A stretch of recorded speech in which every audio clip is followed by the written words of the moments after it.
Hello and welcome to Talking Business with Beverly. I am your host, Beverly Walthour, and I want to thank you for joining us as we work with entrepreneurs to get the clarity that they need to create time and financial freedom in their business.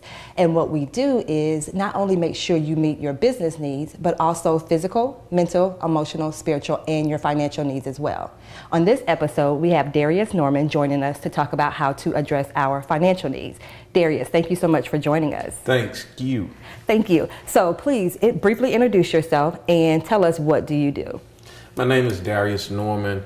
I am a consumer credit advocate specialist. I own the service entitled Rewriting Financial Rules, LLC, and I established this service 2 years ago to assist individuals who have had a tremendous setback financially.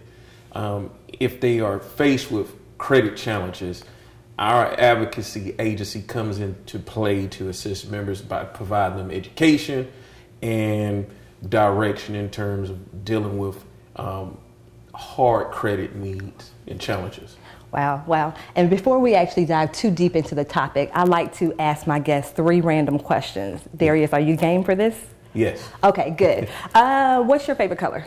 Blue. Blue. Oh, mine too. Awesome. Now tell me, when you were younger, what did you want to be when you grew up? Actually a basketball player, but I wasn't tall enough. So. Okay, and the final question, what is one of your favorite vacation spots? To be honest with you, Miami, Florida. I love Miami. Wow, is it the water? Yes, it's the awesome. beach. Awesome. So now that we've gotten to know a little bit more about you, let's go ahead and dive into the topic. Right. So once again, tell me what inspired you to start Rewriting Financial Rules, LLC? Well, I started Rewriting Financial Rules, LLC, maybe 2-3 years ago. What inspired me to start it was because 3 to 4 years ago, I had my own setback financially. And so I had to make some adjustments and changes in my lifestyle to put myself in a different path financially. And it was not an easy road. And while I was going down that road, I learned some strategies, I educated myself, I learned ways to boost and to build my credit. And so I felt like it would be beneficial to pass on the education to others who have been faced with the challenges as I was faced with. Oh, wow. And in your opinion, why do you think it's important for entrepreneurs to have and be educated about their credit? Well, because, you know, if you're an entrepreneur and you're looking to obtain additional capital to grow and expand your business, as an entrepreneur, your credit is a vital piece for you to gain that capital to you know, boost your business and to grow your business as you need it, because you'll find out a lot of people, you know, a lot of us are not born in a wealthy family. So if you're not born in a wealthy family, credit is an essential piece in terms of you putting yourself in a different pathway financially, even as a small business owner. Gotcha. Okay. And so as an entrepreneur, does my personal credit affect my business, or is there a way for me to separate my personal credit from my business credit? Well, yeah, there's 2 different entities. Business credit is totally different. It's a different segue to set up business credit. However, your personal credit does have an effect on you if you don't know the steps in terms of how to establish business credit. Gotcha. Okay. And so let me ask you this. Do you feel like there's a stigma behind when we're talking about finances, talking about credit, especially, you know, with the clients that you deal with? Is there a stigma that's attached to talking about finances and credit? Yes, I think it's, you know, people lack the education around credit and just personal finances and a holistic viewpoint. I think a lot of times people don't understand the importance of credit, because it's such a misunderstood subject. And a lot of people have, in terms of credit, you'll find out a lot of people have, you know, there's a lot of scam artists, a lot of people have taken advantage of people when it comes to credit and repairing other people's credit. So it's just a lot of misinformation around credit. Okay, and so definitely you're right about that, and you touched on a point. So as a consumer, how do I watch out for the scammers to ensure that I don't get scammed when it comes to helping me either build my credit or establish my credit? Well, one step you can begin to take to protect yourself against people is to make sure that you locate a reputable company, and you can go through the Better Business Bureau. Also, ask that company to provide you with testimonials. Who else have they helped? Also, you can, just make sure what kind of monitoring system they're using so you can see any progress they're making. Okay. And so if I feel like maybe there has been some issues as far as my credit, and I want to address it, like I'm being the good entrepreneur and I want to address some of my business or my credit issues. What can I do to kind of either reestablish my credit or to create that credit if I don't have any to begin with?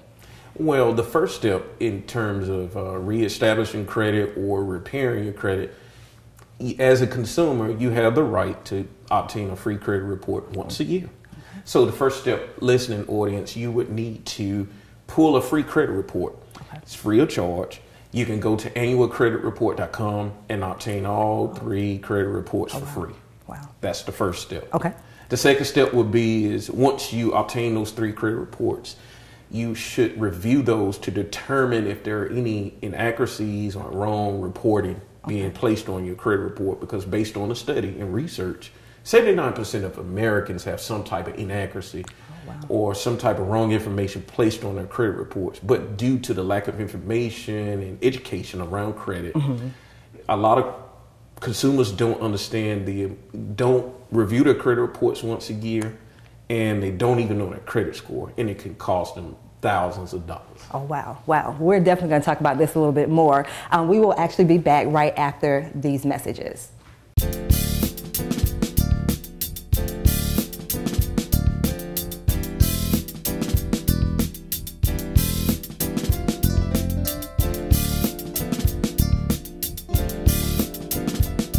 My name is Darius Norman. I'm the owner of Rewriting Financial Rules, which is a consumer advocacy service.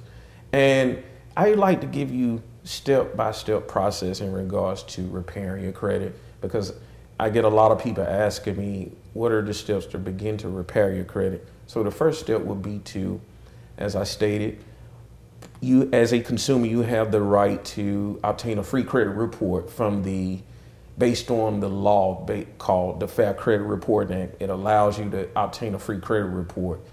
And you can obtain a free credit report by going to annualcreditreport.com, and you can obtain all 3 credit reports from each bureau so you can begin to start the credit repair process. The second step I'd like to provide you with, once you pull your credit reports, it's very vital to begin to review each credit report from each bureau, because each bureau reports differently. All of your accounts that you may have obtained do not report to all 3 bureaus, and the information may not be the same on each bureau.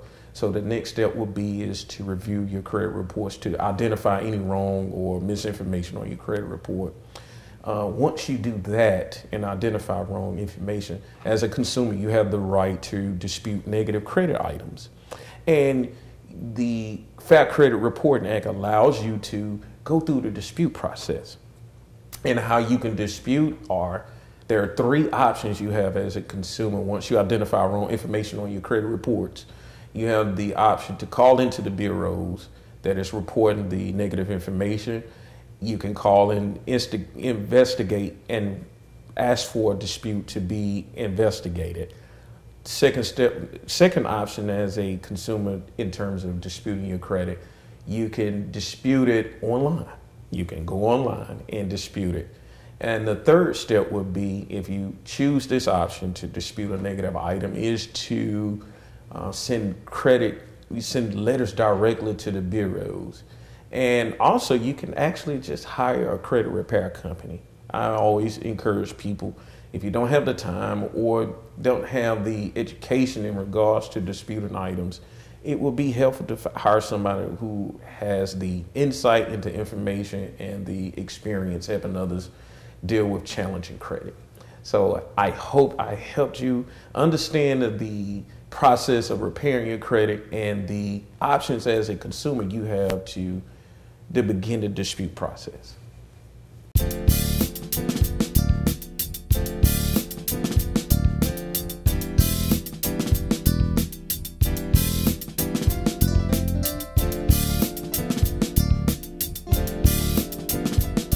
Welcome back to Talking Business with Beverly. I am your host, Beverly Walthour. And before the messages, we were speaking with Darius about our credit. And so I want to definitely dive back into what you were talking about.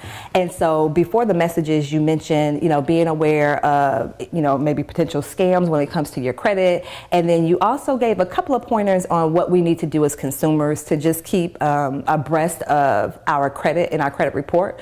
So as a consumer, if I do notice that there are some discrepancies, what do you recommend that I do? So the third step, and that's the most important step, is to, as a consumer, based on the Fair Credit Reporting Act, you have the right to dispute any erroneous information every 30 days. And the credit bureaus they're regulated by this law. And so with the dispute process, it gives you the ability to challenge those items. And you have 3 ways to make disputes. Okay. You can call into the credit bureaus and engage into a dispute. The second option to dispute is to dispute any negative item online. Okay. But the most effective, with me working with other individuals, the most effective way is to send challenge letters directly to the credit bureaus certified with a notary receipt, because then it puts the responsibility on the bureaus to really investigate and to really look into the dispute. Oh, gotcha. Okay. And so once again, it does take some work on our part as the consumer. That's right. And so for us, or for me as a consumer, if I have let some things go a little too long and I'm really looking to address the matter, as far as maybe there have been some delinquent paybacks, anything like that. Right. And so if I'm really and truly saying, hey, I want to go ahead and address this, like, what do you recommend I do to actually address it so that I can get my credit back on track? Right. So what would you recommend? Well, the first step is to, start repairing your credit. Once you identify those items, go through either 3 options you have to dispute it. Once you see negative items being removed from your credit report, then the next step would be to figure out ways to reestablish and realign yourself with build a new credit history. And so what are some things you would recommend to do that if I wanted to build? Because you said I can dispute. Right. Well, do you actually recommend that I actually pay it off, or do I dispute it, or? Well, yeah. Well, depending on what type of debt it is, and because there are statute of limitations based on how long a company can collect a debt. Okay. Some debts that may be on your credit report may have reached the statute of limitation limit. Oh, okay. And so you may not have to pay for it, but each company has to validate that the debt is yours. And if they can't validate it within 30 days, then there's no need to pay for it. The bureaus are, held to accountability based on that Fair Credit Reporting Act to remove that item. Okay, that's amazing information. And so now, as the consumer, if I am working toward, fixing my credit, getting it repaired, and I'm receiving contact from a particular company, as the consumer, is there any type of legal protection that I have or some steps that I can take to kind of address that? Because it can definitely be stressful to have that kind of contact. Absolutely. Well, those companies are third-party vendors, when they call them debt collectors. A lot of times they're buying your old debt that you may have forgotten. They buying those debts pennies on the dollar. And a lot of times they're buying them with no bill of sale or promissory note. So they're trying to collect those old debts for the amount that may be owed from their original creditor. So the step you would do as a consumer when you're dealing with debt collectors, they're not supposed to be calling you and harassing you every day, all day. They're not supposed to be coming out to your home or making legal threats to take legal recourse against you. So as a consumer, you do have protections around that. You have consumer protection agencies like the Consumer Financial Protection Bureau and your local and state agency, which is the State Attorney General's office, where you can make complaints, as well as you can request for those companies to only correspond with you via letter or mail. Okay. Okay. And then the next question that I have for you, as a consumer, Yes. And when it comes to actually building my credit, realistically, is it realistic for me to think that I can raise my credit score in maybe 24 hours? Like when you're working with clients and you're consulting with clients, what's some of the realistic goals that we need to make sure that we keep in mind? Just so that we're not thinking, like I said, within 24 hours my credit score is going to raise in 200, raise 200 points. Yeah. What are some, when it comes to the credit and being realistic, what's some advice that you give? And see, that is some of the misnomers. You do see a lot of people say, well, my score jumped up 250 points within 6 months, 2 months, and that's based on your credit history, because everybody has a different financial picture. But, realistically, everybody should have goals. If you're in need of, if you're in the market to purchase a car and you may have a 580 credit score, but you may need a 610 or 615 to get a better interest rate, then, it could take maybe 3 months to get to that point. Once you remove negative items or do some things to boost your scores. Yeah, those could. So it's based on the goals that you may have. Or if you're trying to purchase a home, you need to at least have a 640. But if you may be 40, 50 points off, then that may take 6 months to 8 months. Just depending on what what kind of financial picture you have. Okay. And then, when it comes to your credit score, what actually goes into that number? So, you mentioned the number 640, 750, 540. What exactly does it take to get to that number? What's involved with that? Well, your credit score is composed of 5 components.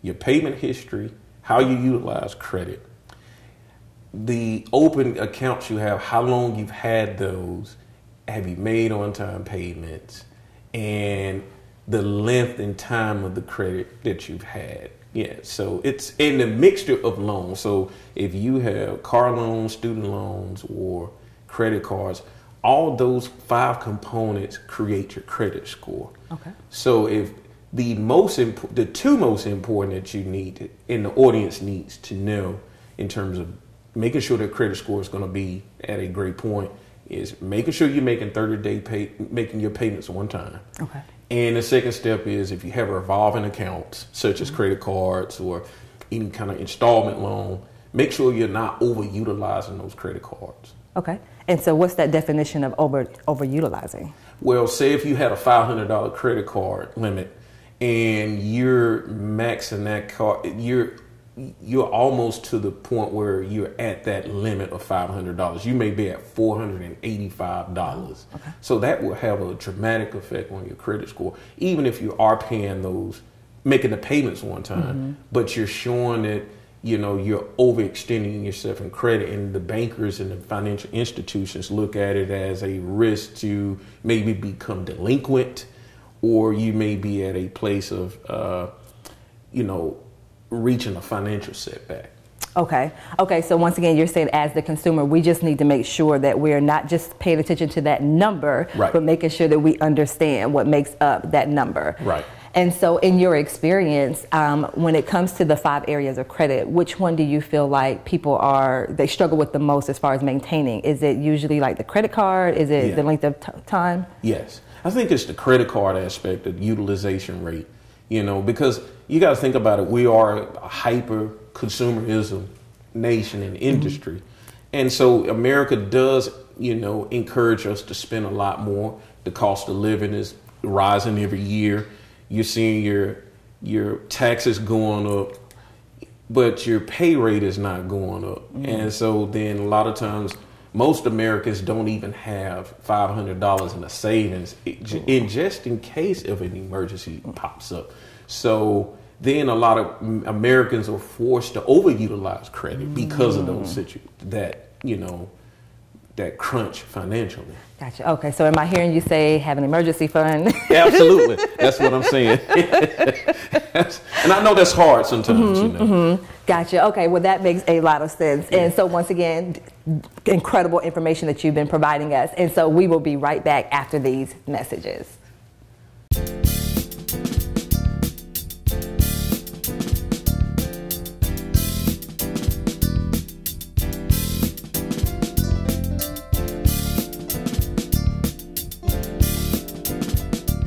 and welcome back to Talking Business with Beverly. I am your host, Beverly Walthour, and we've spent some great time with Darius Norman, and he shared with us just some information when it comes to making sure that your financial situation is in order, especially as an entrepreneur. You want to make sure that your finances are in order, both your personal finances and your business finances as well.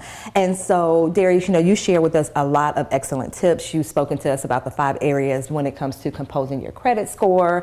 You've also given us a couple of tips about how to, establish some credit, reestablish some credit, some tips on what to do if we haven't had the best, the best time when it's come to our credit, but knowing that it's definitely not too late to reestablish our credit. Did I leave anything out? No. I think you hit all points, Beverly. Yes, and so before we wrap up, I just want to ask you, from your perspective, what are, and you touched on a couple of them, but what are some other misconceptions when it comes to working with someone when it comes to repairing your credit? What are some misconceptions that people may come into that situation with? And then we're going to talk about how do we address that. Well, I think, too, you run into a lot of people, because you have some agencies who overpromise. They'll tell you they can, get delinquencies such as bankruptcies and tax liens and foreclosures removed.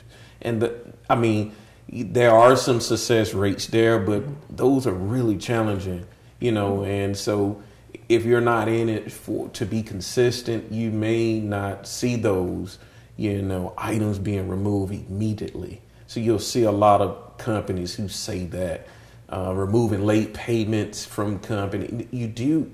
Now, there are success rates, but there's not a lot of empirical data to, educate us in regards to, how many companies have been successful in removing some of those items, and how many people have been impacted.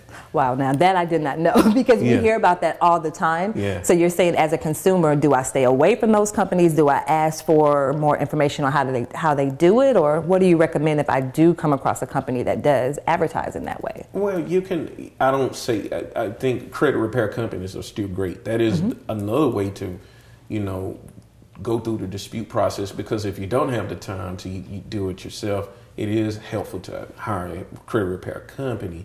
But I would, if you do have questions and concerns, the credit repair company should be able to educate you and provide you education and lead you to the research or literature to answer your questions.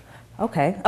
And so, as a consumer, is there a certain time when I shouldn't try to repair it on my own and I should go to a professional, or do you feel like as a consumer I can always do it on my own? Like, how do I know when it's time for me to say, you know what, I can't do this on my own anymore? Well, when you find yourself, getting frustrated and you're not seeing negative items being removed, you think you should, or you're missing steps in regards to the dispute process.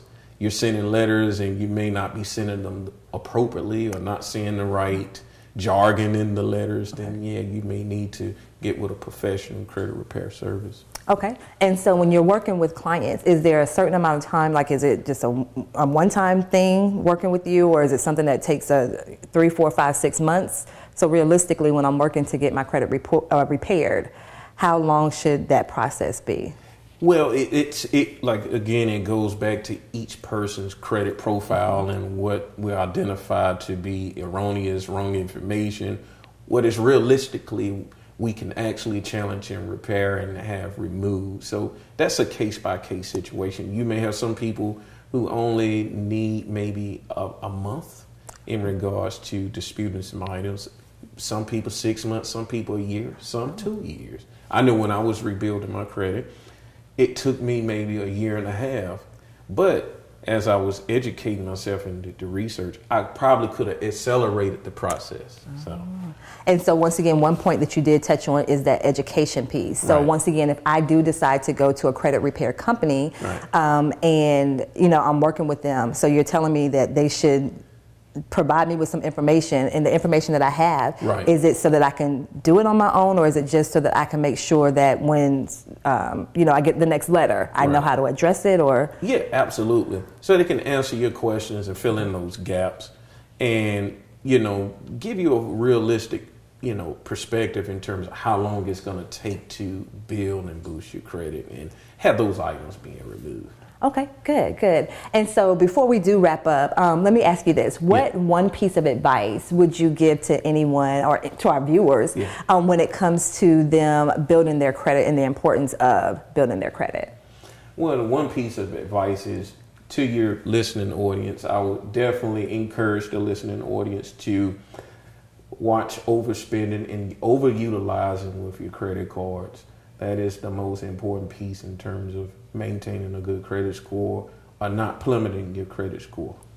Okay, and so you said that credit card piece. And so once again, if we do realize that maybe we are overutilizing our credit, what would be that next step for us to kind of get that under control? Well, then the next, if you find yourself overspending in that piece, you should begin to decrease your spending and try to find ways to bring those credit cards to a zero balance or at the 25 to 30% utilization rate. Okay. And so once I have that credit card paid off, do I go ahead and close the account? Like, how do I handle that so that I don't, go back to start spending on that credit card again? Do you recommend that I close the account or do I leave it open? Because I know you also mentioned the length of your credit history. So what do you recommend with that? Well, I would say, if you have a credit card, you should at least keep it open because the companies they favor you better if you keep any revolving account 12 to 24 months open and on-time payments and not overutilizing those accounts.